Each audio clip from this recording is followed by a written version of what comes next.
Ooh, now what is better than having something warm when the chilly weather comes through? Gee, I know exactly what you want. That's why I prepped it up for you already. Thank you. Smelling that? Yeah. You know, if my nose doesn't do me a number here, I'm thinking this is Nicaragua. Oh, man, this guy's Okay, from the La Cumplida region. No, I knew that. This is what we're man is making this too morning. good, I'll brother. talk absolute Well nonsense. done. We haven't even made the coffee yet. No, this is absolutely beautiful. So the La Cumplida has got a really interesting process behind the way that we make it. So we know that it's obviously an intensity 5, but how they get the balance with this particular kind of blend, and it's got a real funky fruitiness to it.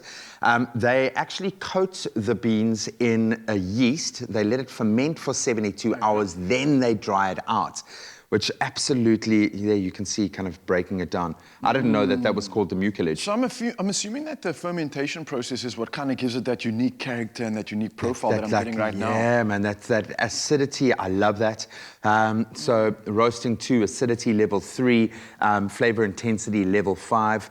Bitterness quite low on the scale, just a 2, and it's got a good, as we said, a well-balanced body. And I think because of that distinctive sweet kind of fruity note, the La Cumplida is extra special because of that fermentation process. It makes it almost unique, and I think you can taste it. You can certainly smell it, but you can definitely taste it. Definitely taste it indeed. Now, G, you were talking about this earlier. Now, this is what I've realized, which I think is incredible. The cherries that are harvested, once picked, right, the coffee cherries are then coated with yeast, as you mentioned, and then it goes through that 72-hour process of just pure infusion of flavor. That's where that process comes through to get it dried out, and this is the result, and I'm so grateful for it.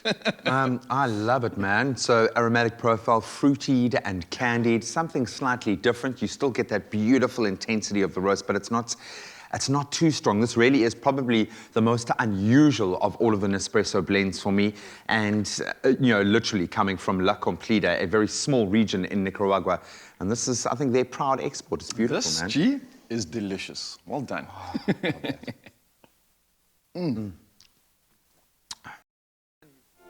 With every cup, we cultivate some of the finest coffee in the world, celebrating farmers as artists, elevating every coffee moment, because with every cup, precious coffee preserves the beauty of our world.